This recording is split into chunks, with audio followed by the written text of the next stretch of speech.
Good evening, listeners. Janet Walmsley-Heron here. This is the 13th of August 2020. I'm just going to begin.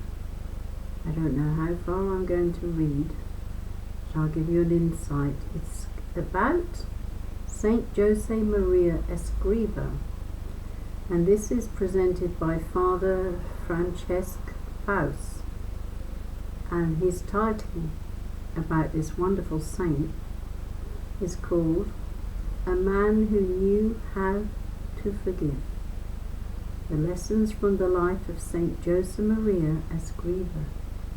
I don't know anyone on this earth who doesn't need to forgive someone, and I don't know anyone who doesn't need to be forgiven. This causes the most pain to everyone who needs to be forgiven or to forgive. It is the greatest part of our Christian faith that we have to forgive, and we need to be forgiven, because our Heavenly Father, when we go to Him at our death, will require us to have forgiven much, if we are to ask Him to forgive us for our sins. That is the biggest part of our faith, forgiveness. So I'm going to read. I don't know where I'll stop, but I'll be continuing to the end of the book. In the following, Jesus the saints have always shown how invaluable forgiveness is, and we will be looking at lessons from the life of Saint Jose Maria Escriva, using a wide range of biographical sources and writings. The following writing brings together many episodes from the life of Saint Jose Maria Escriva. He's founder of Opus Dei, who through the dark and terrifying days of the Spanish Civil War and the difficulties of persecutions and misunderstandings from within the Church, showed the immeasurable healing power of this divine attribute. Francesc Faus is a priest of the Opus Dei prelature, poet and writer, with over 20 published works. He was born in Barcelona in 1931, and since 1961 he has lived in Sao Paulo.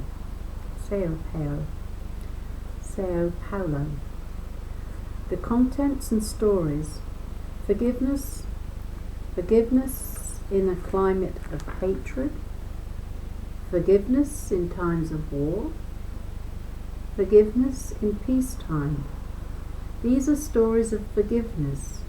Forgiving another person is one of the most difficult human actions. Injustice provokes a passionate reaction, and often it can seem that forgiving the other person would be a mistake, as though condoning an act of aggression or accepting an injury in a cowardly way. Forgiving someone is also hard, because far from indifference or coldness in the face of evil, it entails suffering, a real wound, and then pardoning the other person from one's heart, perhaps. That is why some people sometimes say that forgiving can be beyond human strength. To live without forgiveness would be inhuman. A person who refuses to forgive hurts only himself in the end. But how can we always forgive? How can we accept the past and assimilate negative personal experiences? How? There are no easy answers to these questions. The path to forgiveness is never an easy one, and each of us has to find our own way. This document offers some stories of forgiveness from the life of Jose Maria Escriva, the founder of Opus Dei, who was canonized in 2002 by Blessed John Paul II, now a saint himself. He is a modern-day saint who strove during his whole life to learn ever better the secret of forgiveness from the one who, nailed to the cross, prayed, "Father, forgive them, for they know not what they do." Luke 23, verse 34. Forgiveness in a climate of hatred. Jose Maria Escriva was a young priest, 29 years old, when in 1931 the lowering clouds of hatred and violence threatened the imminent onset of what would become a catastrophic civil war in Spain. A young and poor student, in March 1925, at the age of 23, he had been ordained a priest in Saragossa. In April 1927, he moved to Madrid with his widowed mother, Dona Dolores, and his sister and brother, Carmen and Santiago, to pursue a doctorate in law. In Madrid, while studying for his doctorate, he dedicated himself to an intense work of service to the poor and abandoned in the outskirts of the city, and to the incurably sick in the public hospitals. He also gave classes of Roman law and canon law in the Cifuentes Academy, which provided the small salary with which he tried to support his family. After his father's financial ruin and death, his family had gone through some hard times and often suffered real want.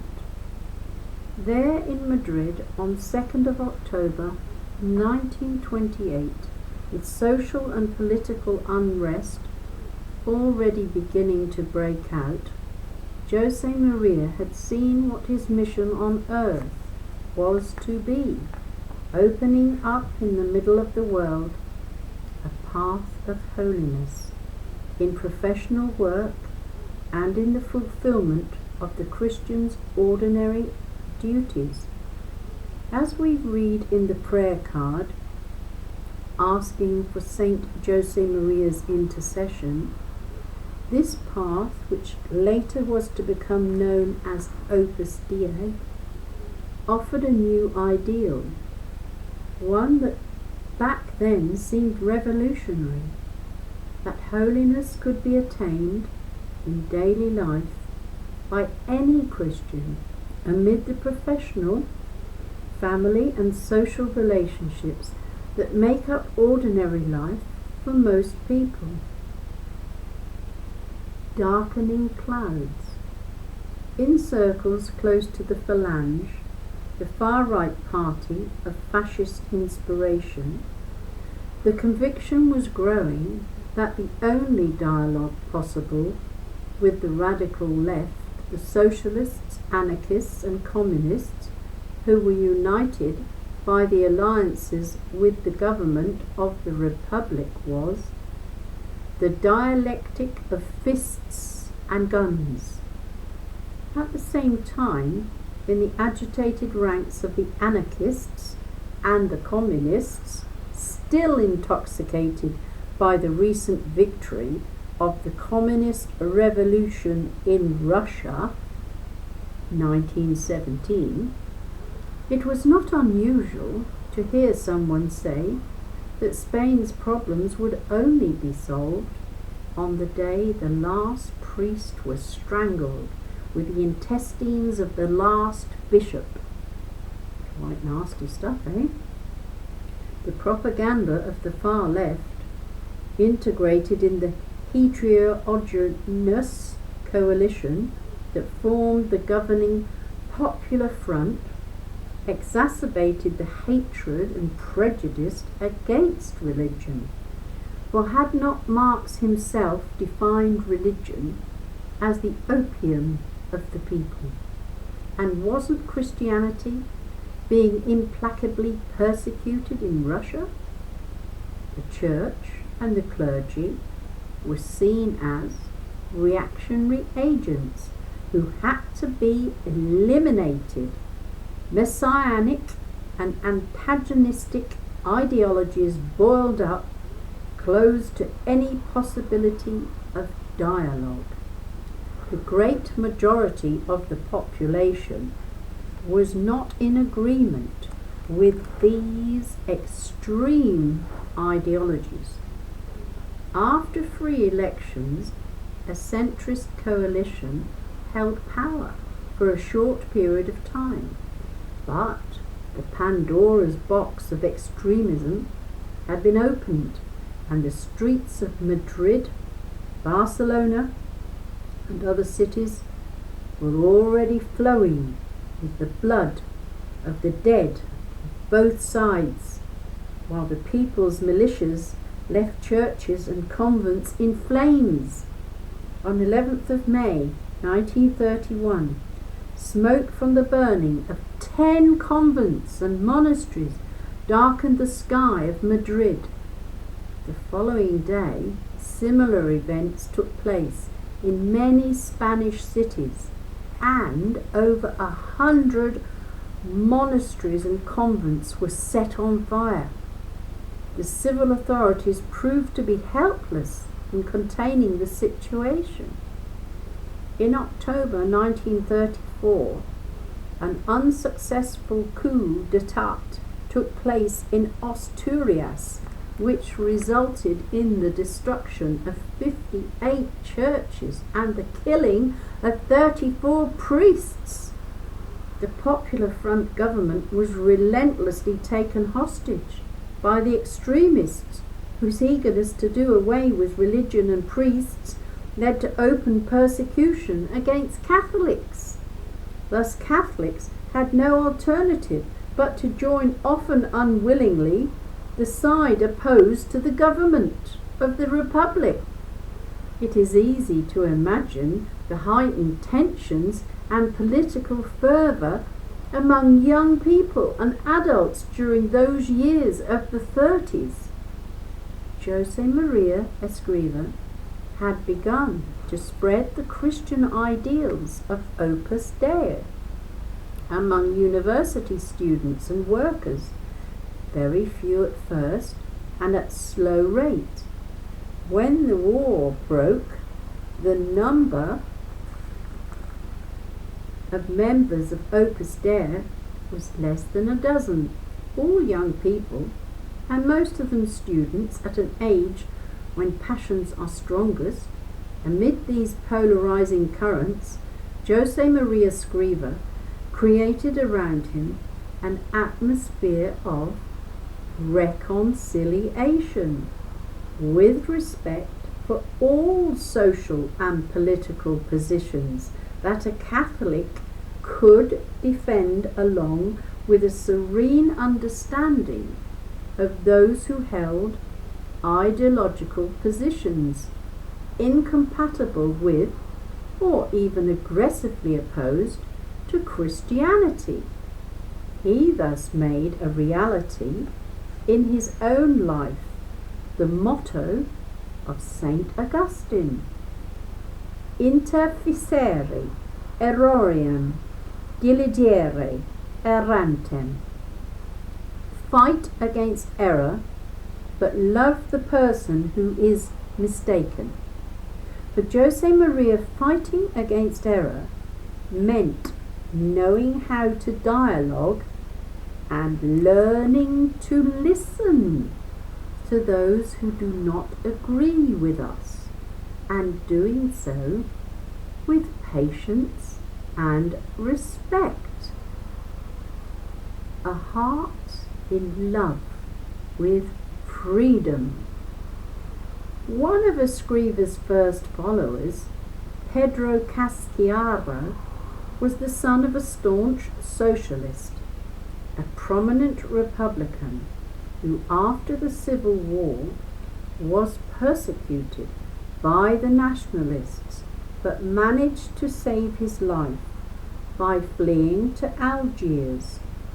Pedro was studying mathematics and architecture in Madrid and shared in almost all of St. Jose Maria's adventures during the agitated years leading up to the war. So his testimony, condensed in an exciting book, Dream and Your Dreams Will Fall Short, is of great value. Pedro relates that the father, as those close to St. Jose Maria called him, instilled serenity in us. His reflective, balanced attitude was in total contrast to the polarization all around us. He never discussed political matters. His judgments of events were always exclusively priestly ones. He suffered a lot for the church and for the situation of his country, which he loved so much. He respected any opinion related to public life which a Christian could legitimately hold. Casciaro recalls that among the few members of Opus Dei and the other young people Escriva was guiding, spiritually there was a great diversity of political views, and that Escriva taught us to have a great respect for each person's freedom. One of those young men, Jose Luis Musquiz, a recent graduate in engineering, relates that some of them were curious to know where the father's political sympathies lay. I asked him what opinion he had about a very famous political figure at the time. He replied immediately, "Look, nobody here will ask you about your political views. People from all sectors come here. Carlists, people from Popular Action, Spanish Renewal monarchists. Yesterday, the president and the secretary of the Basque National Students Association were here. On the other hand, you will be asked many other awkward questions. You will be asked if you pray, if you make good use of your time, if you keep your parents happy, if you study, because for a student, studying is a serious obligation." Pedro Casciaro confirms these recollections. As the son of a prominent Republican who, like his father, as we will see below, who would suffer at the hands of the nationalists, he was in a privileged position to do so in a climate of resentful reprisals.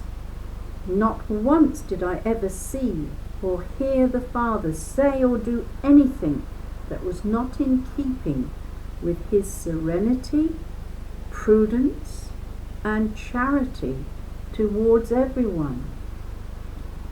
Of all of us who were closest to him, then there may be no one was as aware of this as I was, because of my complex family situation.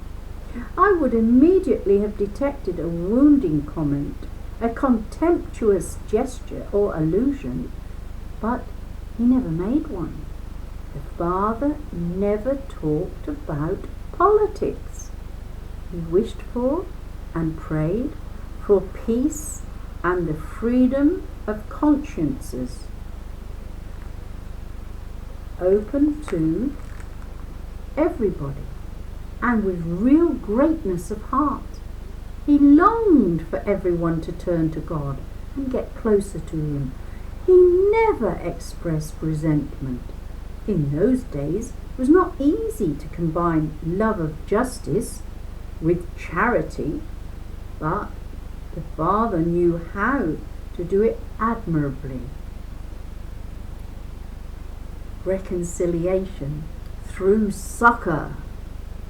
A soccer match that took place in Madrid's main prison owed its inspiration to Escriva's determination to foster harmony among those who disagree politically. In the summer of 1932, disturbances and skirmishes were becoming part of daily life. As a consequence, many overexcited adherents of the most divergent political tendencies were being rounded up by the police. Hugo de Azevedo relates an account that he heard. On the 10th of August in 1932, I took part in an attempted coup that failed only a few hours after it had begun. A colleague and I were arrested and incarcerated in the Modelo prison in Madrid. Jose Maria used to visit us often.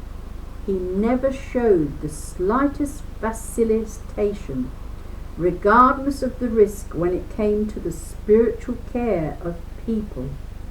To see him come dressed in a cassock was truly amazing, since wearing such garb at that time was very dangerous.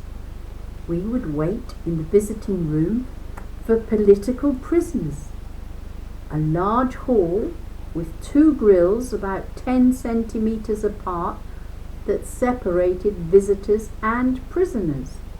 There, through the grills of that visitors' room, my attention was continually drawn to the spiritual tone of his conversations.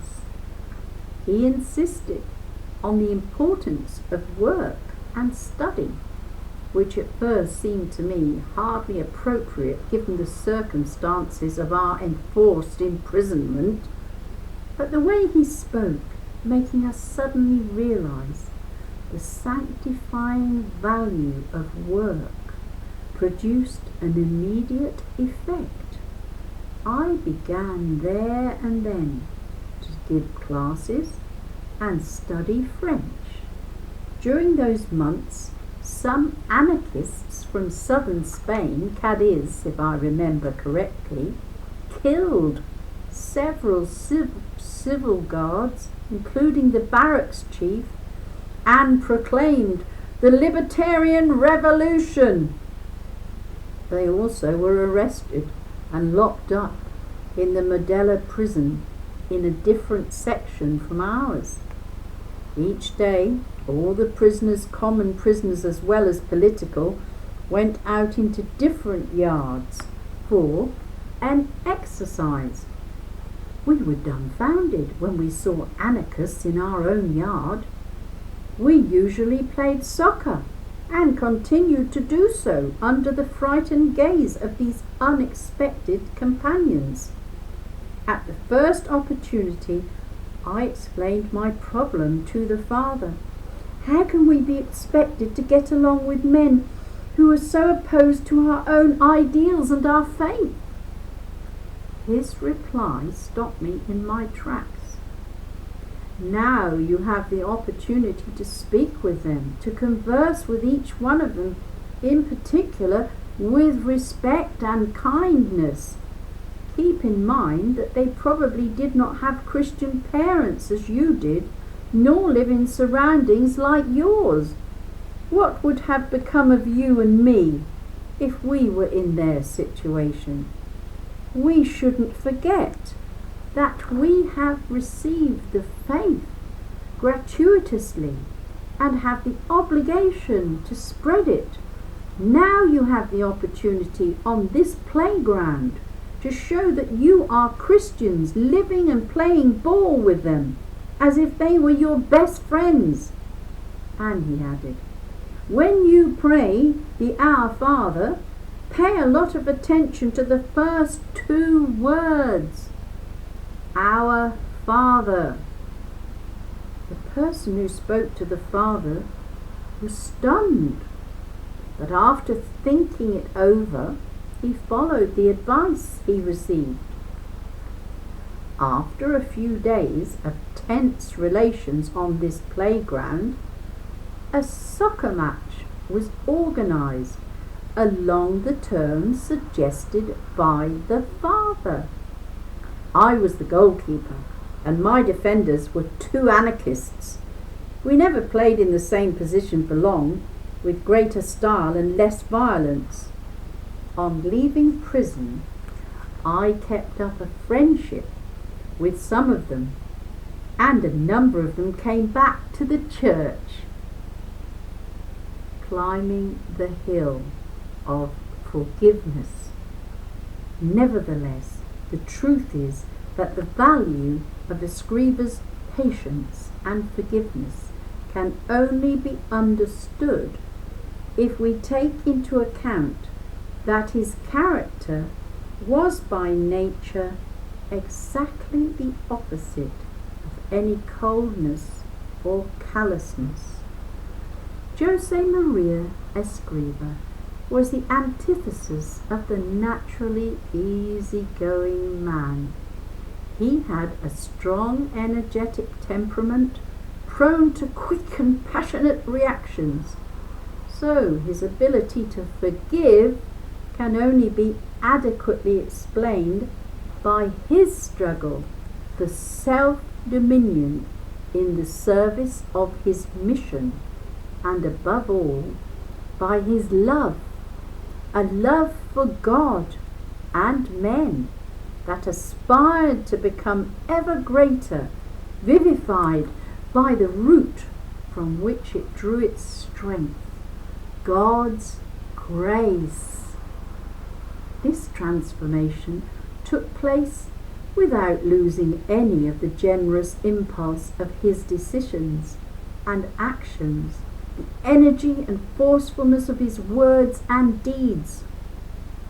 As his biographer, Andres Vanquez del Prada, documents with anecdotes and testimonies, throughout his life, Jose Maria had to struggle against natural impetuosity of his temperament to rein in that torrent of healthy energy and turn it into a controlled force and a strength of spirit with which to confront obstacles.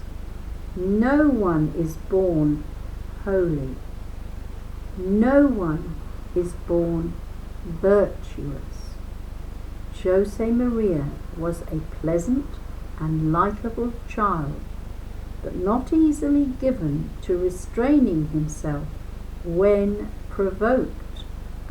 Let us take a look at 4 incidents from his youth. The first was a fight that came to fisticuffs with a schoolmate who was mercilessly called Pigfoot because he used to go around with dirty knees. He insulted and struck the smaller Jose Maria, who wouldn't put up with it. They ended up in a real brawl. Recalling the altercation, Jose Maria said, "Whatever reason I might have had for doing what I did, I lost the moment I took a swing at that companion of mine, because there is never any reason for anyone to resort to violence. It left me with a very bitter taste in my soul." A second incident occurred when Jose Maria was a small child. Tired of finding the same dish, he didn't like reappearing on the table. He got so angry that he threw the food against the wall. His father quietly asked him to clean up the mess, but waited several months before having the stain on the wallpaper removed as a visible reminder of his tantrum. A third incident from his youth. Born in 1902, Jose Maria had 3 younger sisters. An affectionate child with a big heart, he saw 3 of them die, one after another. Maria del Rosario, only 9 months old, died in 1910. Then 5-year-old Lolita 2 years later. And finally Maria Assumption, only 8, died in 1913. A few months before this last death, Jose Maria, deeply saddened, entered the room where his older sister Carmen and Maria Assumption, along with a friend of theirs, Maria del Carmen, were making castles out of some playing cards. As Maria del Carmen tells it, "We were just finishing a castle when Jose Maria reached out with one hand and knocked it over. We started crying and asked him, 'Why did you do that, Jose Maria?' And he, in a very serious tone of voice, answered us, 'That's exactly what God does with people. You build a castle, and when it's almost finished, God knocks it over on you.'" A fourth incident left a bitter taste in Jose Maria's soul. It occurred in 1923 while he was in the seminary after he had become a prefect. There was a seminarian who was much older than Jose Maria. He was a good person, but rather coarse, and one day he insulted Jose Maria as he had done several times before. Losing his composure, Jose Maria replied to him, and shoving and punching ensued, according to the report by the seminary rector, which is still preserved. The other seminarian had spoken to him in gross language, improper of a cleric, and in my presence had insulted him in the cathedral of Liceo. And he adds, for the record, that the way the seminarian escriva accepted the punishment given him by his superiors was really a glory for him, since in my judgment it was his adversary who had struck first and foremost. Jose Maria, however, lost his spiritual peace and felt the need to pour out his soul in a letter to his former spiritual director in the seminary of Logrono, Father Gregorio Fernandez. On 26th of October, he received this reply: "I know the nobility of your sentiments, and I'm sure that by now you do not hold it in your heart the slightest trace of resentment. You should not discuss this matter with anyone other than God." The episode ended on a positive note for everyone. After St. Jose Maria's death, a letter from his old aggressor was found among his papers, dated 8th of October 1952, written while the latter was a chaplain in a Red Cross hospital. After so many years, he had magnanimously written, repentant and in the most humble and absolute way possible, "Mea cuppa. Everything seemed to point towards excusing Jose Maria for having resorted to violence, but he refused to excuse himself. He remained silent, prayed for his colleague, and never sought to justify himself. Violence, never, he repeated throughout his life. It never helps to convince or win over anyone. I'm going to end that there. The next section will begin with prejudice and class hatred. So I'm going to enjoy this journey with you. So we will look forward to continuing to read in another podcast very soon. And I hope you've enjoyed it as much as I have, because I think his life should be shared as much as possible, because it's a long journey to understand forgiveness and to give it and to receive it. And this priest, this wonderful example, I think we can't get enough of somebody like him. He's very rare, isn't he? All right, God bless you. Have a fantastic evening, and don't forget to pray for yourselves and for me, please. Thank you.